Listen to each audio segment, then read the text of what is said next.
The moment his hand struck her cheek, the world around them froze until she rose with a strength he never saw coming. In a crowded street, a hateful man thought his skin gave him power. His anger turned to violence, and in an instant, his hand crossed a line no one should ever cross. But what he never expected was the storm that awoke within her.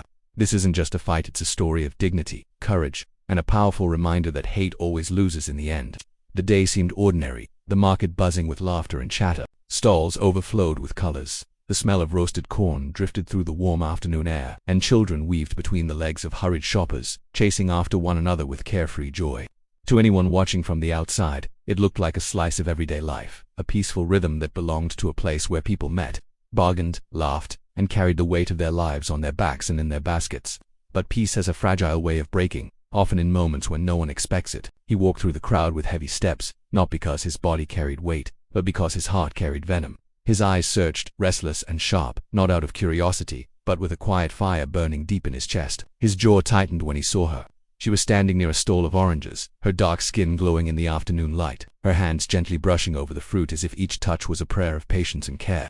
She wasn't loud, she wasn't drawing attention, she wasn't even looking at anyone. But to him, her very presence was an offense. His lips curled, the disdain in his eyes hardening with each step closer. He didn't know her, didn't know her name, didn't know the story of the life she carried, yet in his heart, hatred had already written her identity. He stopped just close enough so his shadow crossed over hers, his presence breaking her quiet peace. At first, she didn't look up. She thought maybe he was just another shopper waiting for his turn. But then came the word sharp, dripping with poison, each syllable cutting through the air like a blade. He muttered insults, not the kind born from ignorance alone, but the kind carved from prejudice that had rotted in him for years. She froze for a second, her fingers still resting on the smooth skin of the orange, her mind trying to catch up to what her ears had just heard. The laughter of the children dimmed, the chatter of bargaining voices seemed too quiet, and though the market was alive, for her the world narrowed down to the acid in his voice. She finally looked up. Their eyes met, and in hers was a silence that begged him to stop. Not fear, not weakness, just a weary plea, a hope that he would walk away, that he would choose restraint instead of hate. But restraint was never his intention. He leaned closer, his words growing louder, crueler. The stall owner shifted uncomfortably. A couple of bystanders glanced over, their expressions torn between curiosity and unease. She wanted to believe that maybe, if she stayed calm, he would lose interest. She kept her lips sealed, her hands steady, her body still. She hoped silence could be her shield. And then, it happened. His hand lifted, fast, sudden, the veins in his wrists tightening as though hate itself guided him. The slap cut through the air, and when it landed against her cheek, the sound seemed louder than the noise of the entire market. It echoed raw and shocking, turning laughter into silence, chatter into gasps, and normalcy into chaos. Her head jerked to the side, her breath caught in her chest, her cheek burning with the sting of his hand. Time slowed. For a moment, the world truly did freeze. The orange she had been holding slipped from her fingers and hit the ground, rolling until it bumped gently against the stall. Eyes from every corner of the market turned toward them. The old woman selling spices stopped mid-sentence. A child holding his father's hand went quiet, his eyes wide with confusion. Even the birds on the wires above seemed to pause. She remained still, her body swaying slightly from the force of the strike, her hair falling across her face like a curtain hiding her expression. The man smirked, a cruel satisfaction stretching across his lips, as if the act had validated his distorted sense of power. In that single slap, he thought he had reduced her, silenced her, reminded her of where he believed she belonged. His chest swelled, his eyes scanned the crowd, almost daring anyone to challenge what he had just done. But beneath the silence of her stillness, something was stirring. The burn on her cheek was real, but deeper than the sting was something ancient, something heavy that had lived inside her long before this moment, and had been passed down through generations who had endured pain, endured humiliation, endured hands raised against them yet never bowed. Her breathing deepened, slow at first, then steady, like the quiet before a storm gathers its strength. She lifted her head.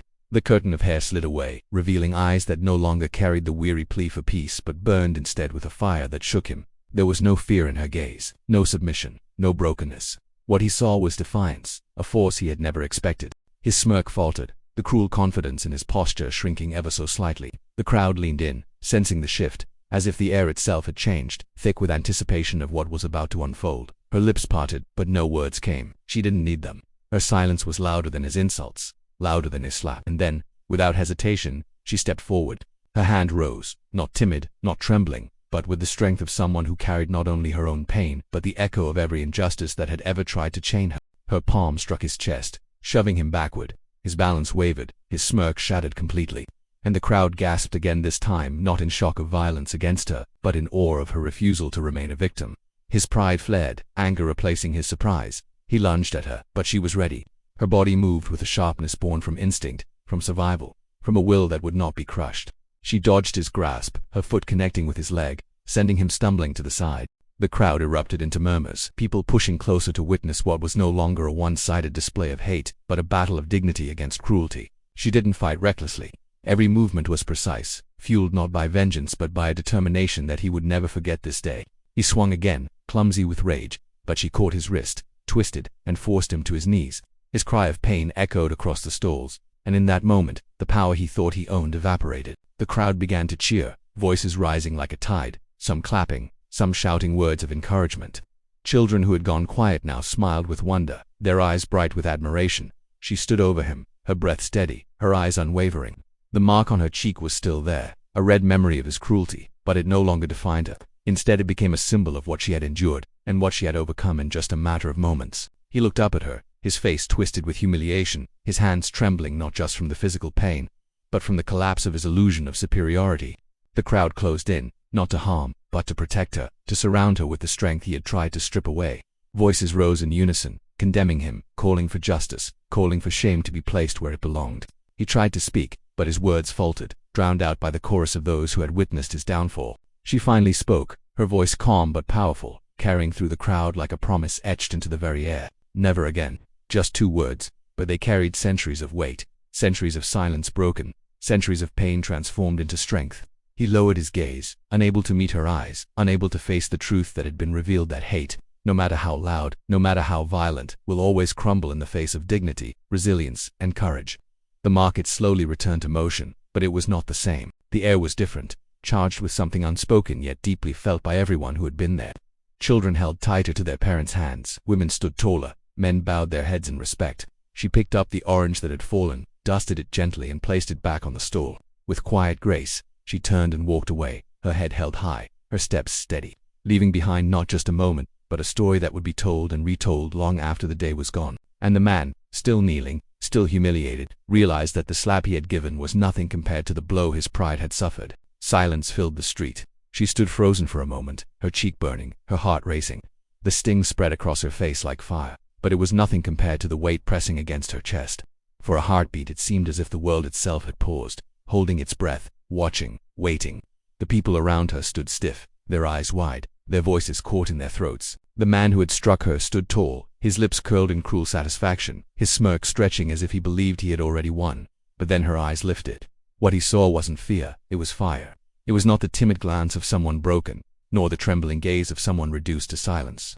It was the blaze of a spirit that had endured, resisted, and carried forward the strength of generations. The same fire that once burned in those who refused to bow, who refused to surrender, who refused to be erased, and now, it burned in her.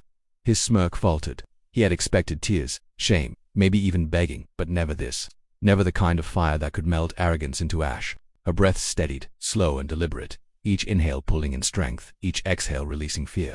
The crowd leaned closer, sensing the shift, the unseen current of power rising in her veins. He shifted uncomfortably, the certainty in his posture weakening, though his pride kept him rooted. She stepped forward, each movement deliberate, her steps echoing louder than the beating of his own heart. She wasn't going to be his victim. The strength of her ancestors surged within her veins, invisible yet undeniable. The weight of injustice, centuries of chains and scars, voices silenced and bodies beaten, all rose behind her like shadows turned into shields. The power of her spirit surged, unbroken, unbending, a force that could not be contained. Her hands curled into fists, not out of blind rage, but out of clarity. She understood what this moment meant.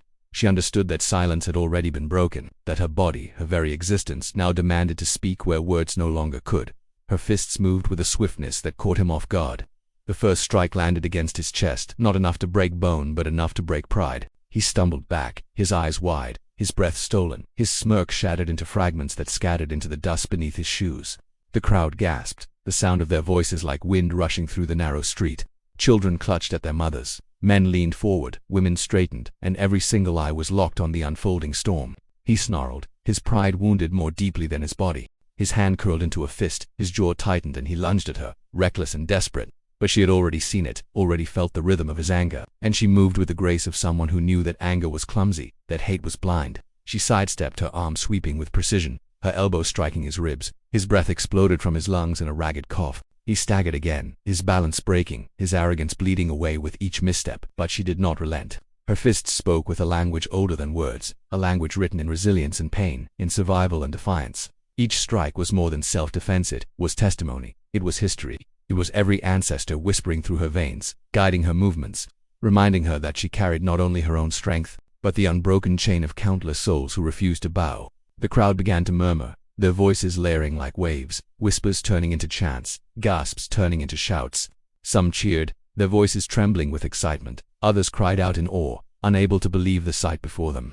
For too long, they had seen hate go unchallenged, cruelty left unanswered, dignity stripped away in silence. But now, before their eyes, silence was being burned to ash. He tried again, swinging wild, his arms thrashing like a man drowning in his own pride. But she moved with purpose, with precision, her body flowing like water yet striking like stone. She ducked beneath his arm, her fists driving upward into his jaw. His head snapped back, his knees buckled, and for the first time he looked small. The man who had entered the street full of venom now seemed stripped bare, exposed, fragile in his weakness.